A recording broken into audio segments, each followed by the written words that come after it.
ഞാനിപ്പോൾ ഒറ്റയ്ക്ക് ജീവിച്ചു തുടങ്ങിയിട്ട് 12 വർഷമായി. അപ്പം ഞാനത് എൻ്റെ സന്യാസമായിട്ടാണ് കാണുന്നത്. ബിക്കോസ് അതുകൊണ്ടാണ് സിനിമ ഇതുവരെ ഞാൻ വരുന്ന റോളുകൾ എന്താണെങ്കിലും ചലഞ്ചിങ് ആണെങ്കിൽ ചെയ്യും എന്ന് പറയുന്നത് ഇതെൻ്റെ വരുമാന മാർഗമായിരുന്നു. പക്ഷെ ഞാൻ അതിനോട് 100% നീതി പുലർത്തുമായിരുന്നു. പക്ഷേ ആക്ച്വലി എൻ്റെ സീക്രട്ട് ലൈഫാണ് എൻ്റെ real life, which is my spiritual life. അപ്പം ഞാൻ കണ്ടിന്യൂസ്, അതുകൊണ്ടാണ് ഈ മാറ്റങ്ങൾ ഭയങ്കരമായിട്ട് എപ്പോഴെപ്പോഴും മാറുന്നത് ഫീൽ ചെയ്യുന്നത്. ഞാൻ കണ്ടിന്യൂസ്ലി ഇപ്പോൾ കഴിഞ്ഞ 19 years I have continuously been working inside spiritual realms. കഴിഞ്ഞ 12 വർഷമായിട്ട് ഒറ്റയ്ക്ക് ജീവിക്കുന്നു. ഒറ്റയ്ക്ക് ജീവിച്ച ആ ഒരു തപസ് പോലത്തെ ഒരു സിറ്റുവേഷനാണ്. So I don't have any option. എനിക്ക് ഒറ്റയ്ക്ക് എല്ലാം ചെയ്തേ പറ്റൂ. ബിക്കോസ് അത് ഓൾറെഡി ഒരു പർട്ടിക്കുലർ പാതയാണ്. നമ്മൾ spirituality cannot be done with company. അത് ഒറ്റയ്ക്കുള്ള യാത്രയാണ്. നമ്മൾ ഒറ്റയ്ക്ക് ജനിക്കുന്നു, ഒറ്റയ്ക്ക് മരിക്കുന്നു.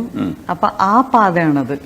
അതിന്റെ ഒരു യാത്ര മാത്രമാണ് അല്ല, നിങ്ങൾ കാണുന്ന എന്റെ യാത്രകളാണ്. എന്റെ ഡെയിലിയുള്ള ജീവിതമേ അതാണ്. സോ എനിക്കതൊരു വ്യത്യാസമില്ല.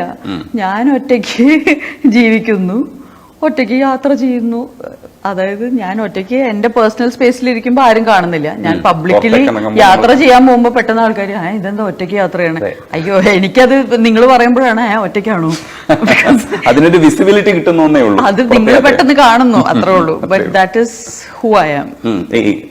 ഡിവോഴ്സിനെ കുറിച്ച് സംസാരിക്കുന്ന സമയത്ത് വളരെ രസമായിട്ട് പറയുന്നുണ്ട്, ഇത് സിനിമയിൽ കാണുന്നതിനേക്കാളും വളരെ ലളിതമായിട്ടാണ്. അതിനൊക്കെ അത്രയും വളരുന്ന ജീവികൾ കുറവാണ്. ഒരുപക്ഷെ അങ്ങനെയൊക്കെ കൂടുതൽ പേരുണ്ടാവണം, ഇല്ലെങ്കിൽ അങ്ങനെയൊക്കെ ചിന്തിക്കുന്നവരുണ്ടാവണം എന്നൊക്കെ ഉള്ള ഒരു ആഗ്രഹവും കൂടെ ഇല്ല അതിന്. അങ്ങനെ പറയാൻ പറ്റില്ല. ബിക്കോസ് എല്ലാ ഡിവോഴ്സുകളും ഉണ്ടാവുന്നത് ആ ജീവികൾ അത്രയും വളർന്നുകൊണ്ടല്ല. പലപ്പോഴും ഡിവോഴ്സ് ഉണ്ടാവുന്നത് ഈഗോ കാരണമാണ്. ഇത് ഈഗോലെസ് ആയിട്ടുള്ള ഒരു ഡിവോഴ്സ് ആയിരുന്നു. ബിക്കോസ് ഞങ്ങൾ കുട്ടിക്കാലം മുതൽ ഒരുമിച്ച് വളർന്നിട്ടുള്ള ഫ്രണ്ട്സാ. സോ നമുക്ക് 12-13 വയസ്സുള്ളപ്പോൾ മുതൽ ഞങ്ങൾ we are in a relationship, we are in love. ചെറിയ ക്ലാസ്സിൽ മുതൽ. അപ്പോൾ ആ ലവിന്റെ ഒരു തുടർച്ച, അതിന്റെ ഒരു ബ്ലോസമിങ് ആണ് ഈ കാണുന്നത്. അപ്പോൾ അവിടെ ഒരു ഈഗോ പ്രശ്നമല്ല.